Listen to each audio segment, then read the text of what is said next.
Welcome to this week's episode of Lagnapod. I am your host, Rob Holbert. Everybody else, sound off. Who's here? Ashley Trank. Grant LeBwalk. Scott Johnson. Kyle Hamrick. All right. Kyle Hamrick, you have the cover story this week. Yes, Rob Holbert, I sure do. Hot off the presses here with the Coyotes. We've had it. There we go, Ashley. Good coyote. That is a very good one. That was a high quality coyote. That was good.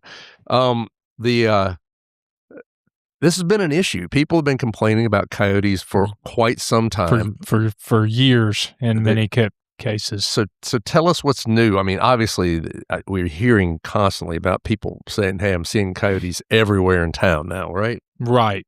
I mean, and they've been seeing them all over the place, not just out in West Mobile, but in Midtown and, off of airport. They've been seen. There was one woman I talked to who said she saw them at like busy cross streets out in West Mobile and off of airport. They are coming in, and they are here for two things. They're here for love, and for leftovers. Leftovers. So human trash and mating. They're not here for human love. They're not here for human love. To meet other coyotes. They are here to have some dalliances and some pups with other coyotes of the opposite sex. Yes. They are congregating. They tend to like creeks. That's kind of like their highways. So 3 Mile Creek is a big. That's right. Coyote highway in town, right? Like the I-10 of coyotes. Yeah, there. They're running through town. They're running through town, screaming, scaring people. You can hear them at night. You hear them. I hear them at times. If I take the dog out in the wee hours of the night, I can hear what certainly sounds a lot like what Ashley just did a little while ago, but out there howling and barking. They like scream a little bit too. I heard some clips on YouTube where they're like kind of stuff like that. Leave the sound effects to Ashley, okay? That one was not. He's been trying. That was he's always trying to move in. The sound effects are just so fun. He's always trying to move into the sound effects area. Roadrunner sound effect. Meep. Bobcats have this like woman scream. It's like same crazy. thing with the peacocks too. The peacocks will scare you. Yes, they do. Yes, listeners. What's your favorite animal? What's your animal scream? The primal rage of the peacock. The coyotes. Let's get back on track here. The coyotes are roaming the city. We've got that. So what's going on? Is anything happening with this? Get to the point. Nothing really is happening with this here because the story here is folks are concerned about these coyotes because they especially love to eat cats. Because they love to eat cats, they love to eat small dogs, pets out in your yard. There's never been a human attacked by a coyote that we know of in this state. In Alabama, but they have done it. Right. In other parts of the country. It's not out of their milieu to attack somebody. Milieu. That's right. That's right. Word. But we have all of this information. And the city says, well, we're not ready to act yet. We still need more data on the coyotes. Even though folks are scared of them and they've been seeing them out and about. So, Grant, you've got some coyote action on the Eastern Shore. What are they doing over there? They've got some coyote problems. They have had coyote problems. Kyle and I have both at this point reported on that issue. Oh, yeah. And Kyle, you talked to the Eastern Shore folks. So, what did they tell you? I know that they said it was a big problem in Daphne and Spanish Fort, and there was some consternation about whether or not the coyote should be killed. Caused a very rare split vote. So these were Fairhope coyotes, weren't they? Well, that's what I had heard. Fairhopian? That's what I had heard.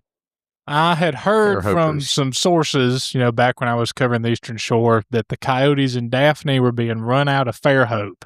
Yeah. And that they were coming north and causing problems. But in response to a similar public outcry about the coyotes in Mobile, the city of Daphne contracted out their something to happen to them. I remember the mayor of Daphne said, we don't care what they do with them. We just want them gone. It was sort of a don't ask, don't tell Don't type ask, of thing. don't tell. Yeah, with just the as long as we don't coyotes, see any more coyotes around That's here. right. Then the money will be well spent, was what they told me.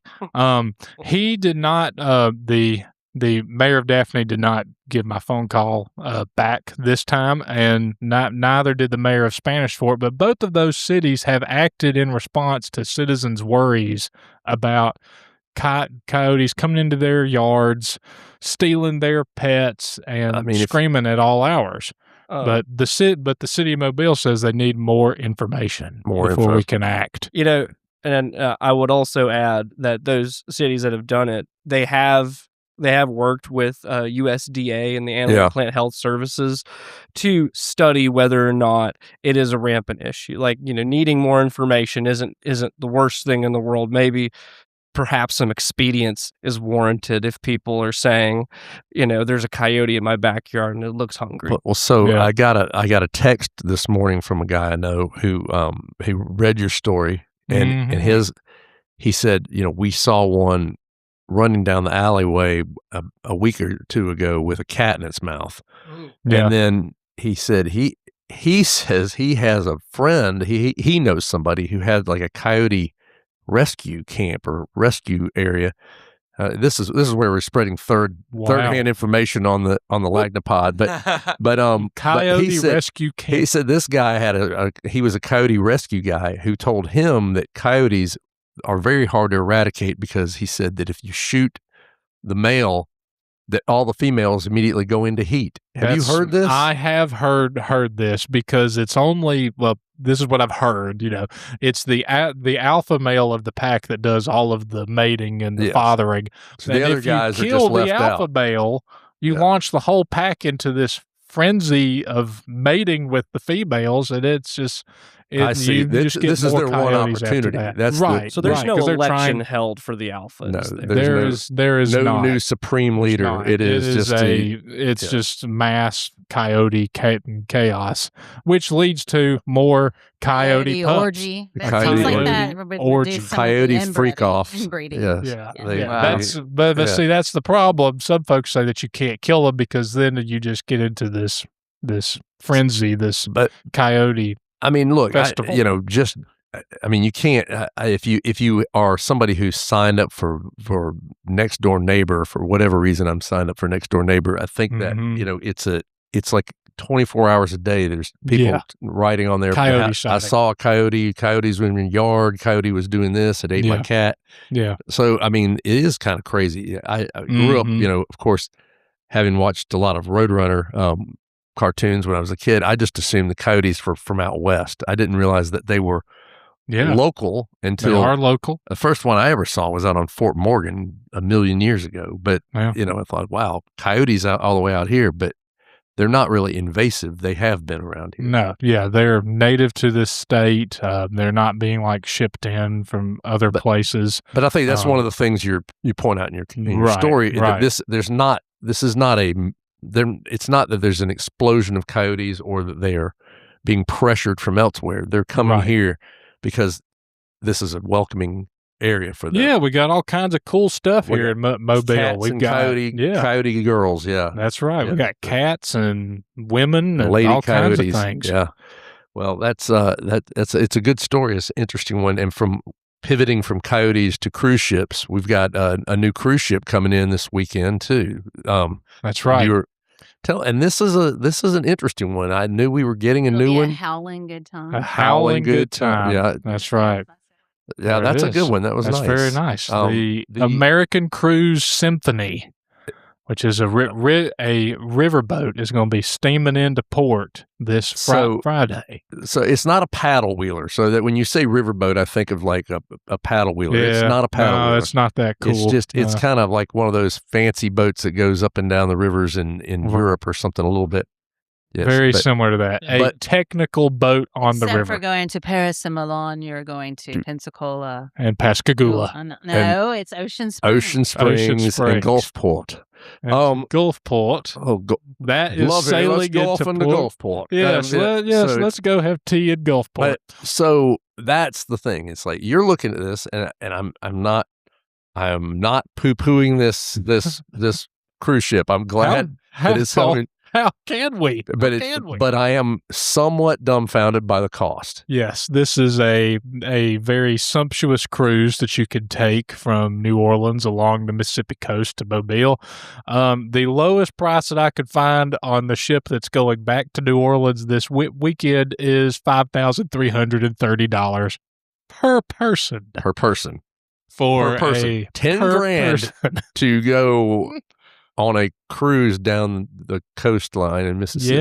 Yes. A 7-day cruise. A 7-day cruise for a drive that you could make in under 3 hours. I mean, look, I'm from the Mississippi Gulf Coast, and so I'm not trying to diss my home area, but 7 days trapped on the Mississippi Gulf Coast seems kind of, I don't know. I'm just sort of like, what are we going to be doing for 7 days? I think the allure, I mean, you have the beach in Pensacola, but they're leaving from Pensacola, so you're not, that's not part of the time, I don't think.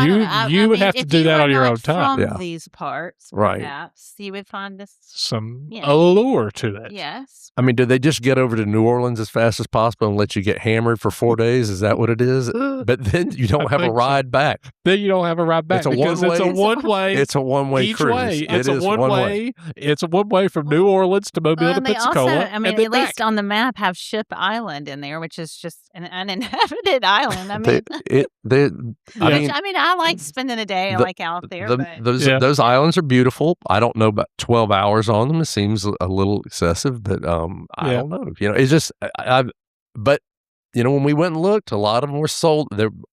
Somehow they're sold out. So the cheapest ones were $5,000, but the top end were over $8,000 a person. $8,000, $10,000. Yeah, they have some. They must have a lot of really interesting stuff happening on board this ship. I mean, it must be really lobster stuff. I mean, filet mignon every meal. They're probably like rubbing your back with a lobster for that kind of money. I don't know. They can let one crawl over your toes. It's just some skittering. You have no lobster. I've been pinched. Lobster massage. Massage. Just a lot of scuttling back and forth over and over. A lot of pain. I don't know. But it's I mean, if you have this kind of money sitting in your bank account and you're not sure what to do with it, I think this could be a really nice time. And you want to turn. I bet they sell like memberships, so you're like people are doing all different. You want to turn what would be a 3-hour drive into a 7-day trip. If you are a decadent sort of person who enjoys the finer things in life, this could be the voyage for you. It's high end. I mean, they told me a while back. Mayor Stimson had told me they were attempting to get a more high-end cruise. I sort of assumed like a high-end cruise meant, a really nice ship going somewhere exotic. Yeah. We just got to hope the pogey plant's not raging when you go past Pascagoula. Right. I mean, everybody stay in your cabins. To my home area again, but it's not very exotic. I mean, Biloxi, you get to stop there. You can gamble. Yep. Not a lot going on. Ocean Springs is cute. Ocean Springs is very cute. It's great. But it's and the cruise from Ocean Springs to Biloxi can't take more than an hour. No, maybe they just do those. Maybe they bust them around or something. I don't know. Or get the anyway. There are questions. I have questions. I have questions. We can just see the advertisement now. Come stay with us on this exotic cruise where you shall be bussed all throughout the Mississippi Gulf Coast for 3 days. A 30-minute drive. You can walk it in 30 minutes. You could walk across the bridge in 30 minutes. There's no doubt. There's just no way they could. I mean, you could make it across the bridge in 30 minutes. I feel certain. I believe it. I mean, I don't know. Maybe that's pushing it. It's probably a couple miles. 45 long. Probably you could do it. If you're walking, you could hoof it. But I don't know. Anyway, it's It is coming. It started Friday. How often is this? Do we know how often it's going to be? This is going to be coming to the city 6 times throughout the rest of the year. So then they can load up and find enough people who are interested. I guess to get your car, you could just stay a week in New Orleans and then go back. Yeah, I mean, it only cost you another $10,000 to get back.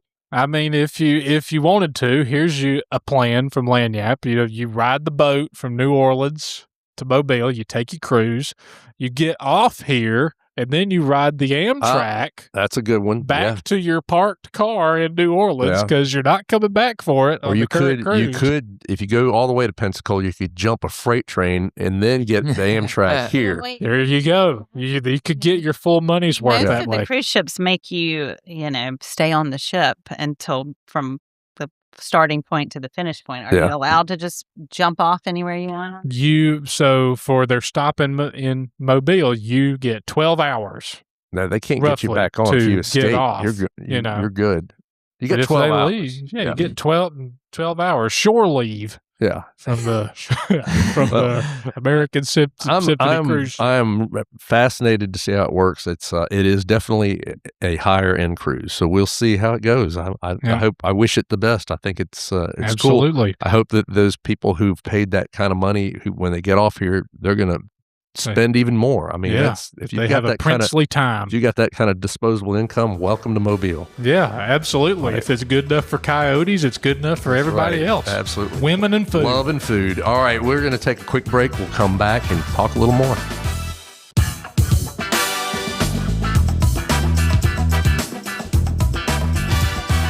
And we are back. Scott, you have more on Continental Motors. I know you've been covering this quite a bit, and for folks who haven't been following it, that the Continental Motors they build aircraft engines out at Brookley, and they are a Chinese-owned company. And you've been following some, their efforts at one point to obtain property out at the airport. Out at Brookley, which fell through, but then. Tell us more. What's going on now? Yeah.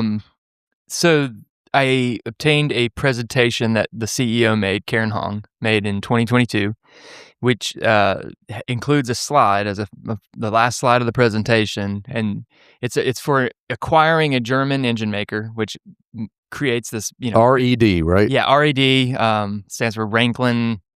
I don't even know how to say it. Ranklin Aircraft. Or Red Scare. Yeah, something like that. Yes. So it's a pitch to acquire this company for like $51 million, something like that. She couches the deal in the presentation to her board, which is a Hong Kong board controlled by China, state officials, couching it as an opportunity to upgrade the Chinese Air Force's military trainer planes. Yeah. This big engine that this other company has is 500 horsepower, 12 cylinder. It's Mac Daddy faster engine. Training planes, in other words. Yes. Yeah. China's been trying to streamline their jet fighter training from propeller planes into the jet. So they want to make a faster transition. Right. She's saying, well, look, this engine might fit that bill. And that's what she says in the final slide. And it's pretty astonishing to see that the deal never went through. So what that means that she's pitching this out there, I don't know. I mean, there's sanctions, there's trade sanctions against China. This company that she's even proposing it to that makes the planes, it's Hongdu Aviation. They're explicitly mentioned in the trade restrictions. You can't do this. Anything with China, I think military end use you can't do. But this company specifically, it's also a sister company of Continental. So yeah. Well, it's pretty fascinating stuff, and I think it's certainly it's complex. It's a very complex story. Yeah, and which probably. It looks possibly intentionally it's complex because it is, you have a situation here where this company does look like it in some ways operates on behalf of the Chinese government in some ways, So certainly that seemed to be trying to acquire those engines to help the Chinese military. Yeah, according to that slide. Again, then the deal never went through. But I feature this in the article. But I mean, the connections to Russia were raising red flags at that time too. There was Russian investors and companies that were popping up and all this slide information. The engines they're trying to acquire are in Russian military trainer planes. They're in UAVs used by Russia. It's the founder of that company went to jail, was sentenced for selling these engines to Russia. Yeah, I think that's a very good point. This isn't just like someone has been jailed over some of this stuff. So it's just it continues to be a really interesting story, and great job. Keep going after it. Another story I know that has been kind of bleeding out over time is Napoleon Bracey's lawsuit against Austell, for which he claims is discrimination. And they last week had an attempt to Austell tried to filed for summary judgment, basically to have this thing thrown out. Right. And they dumped a lot of information on there. Yes. And so we wrote a story about it. You wrote a story about it. Tell us a little bit about what they're claiming. Yeah. So in Napoleon Bracey, our state representative from Saraland, he covers like north of Mobile. 700 pages of court documents, some depositions and statements from all different kinds of people at Austell claim that Bracey alleged that he misused the timekeeping system that Austell created for him to work his job and be a state representative too. Because he's got to be gone to go up to legislature, the session, and so they're basically saying, "Hey, we created this system where he has time to go do that." Right, and he was supposed to list it as jury duty in the system because that was the only. And that's not a way to hide anything. Right? That was no. That's just the only way that the system could. But they knew that meant that he was going to be doing his legislative duties. Right, because he would put a note in there with the jury duty that says went to the legislature. Right. They claim a guy named Rodney Patrick, who used to work at Austell, claimed that this was Bracey's. He was his superior at this point. Supervisor, right? Yeah. He claimed that he once caught Bracey listing a trip to the Caribbean as jury duty.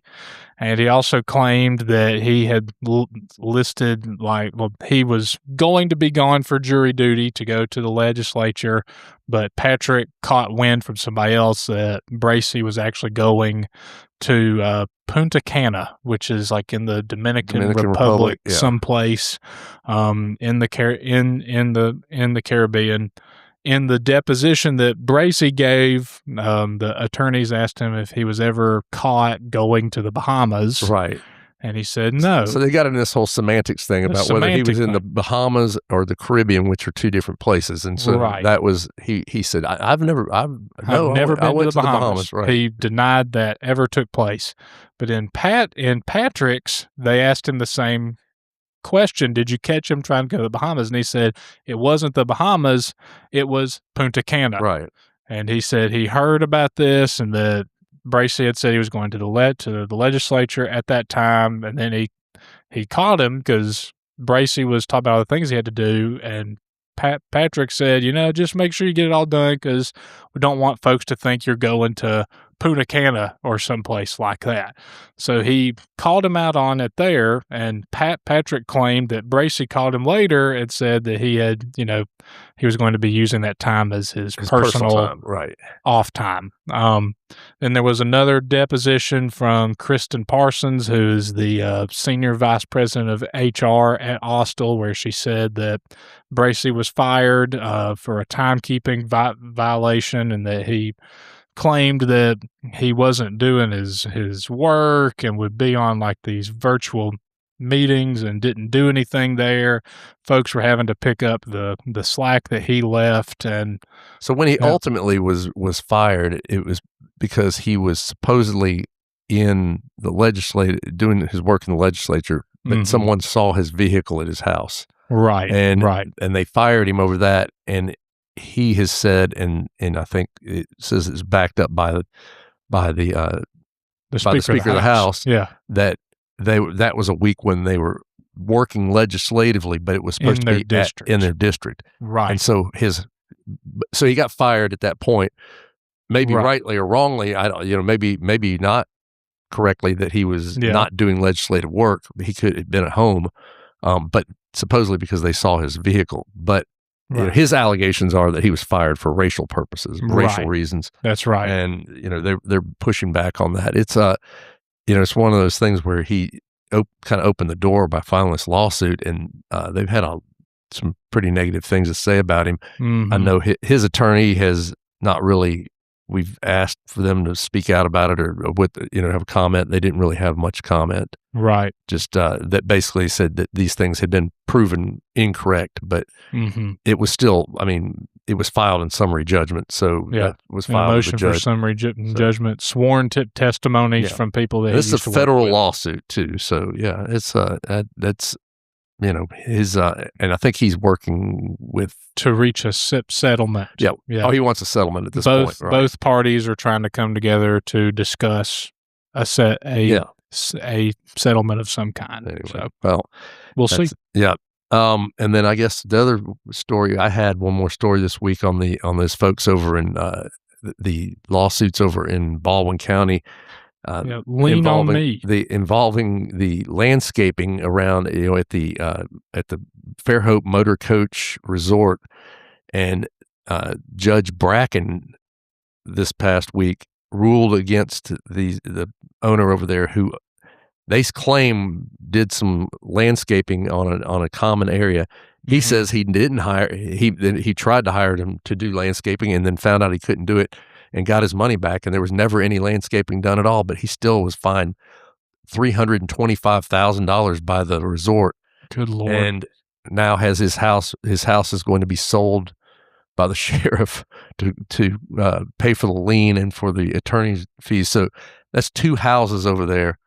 For the other people admitted that they did some landscaping. It was about a $10,000 landscaping job, and their house was right next to this guy's house. And when I went over there and looked at it, his house did not look like it had been landscaped. Behind that common area behind his house was still full of bald patches and weeds and dead plants. And so this thing is it's pretty crazy. I mean, they've got over $600,000 worth of fines levied and 2 houses being sold over a landscaping job. Well, I mean, I know it's a homeowners association, and that's why my husband is always like, never will we ever live in anything with a homeowners association. But it's just crazy how, we always hear how property rights are so strong in Alabama. We can't even get blight cleaned up downtown for years. And yet these people do some landscaping or not even do landscaping.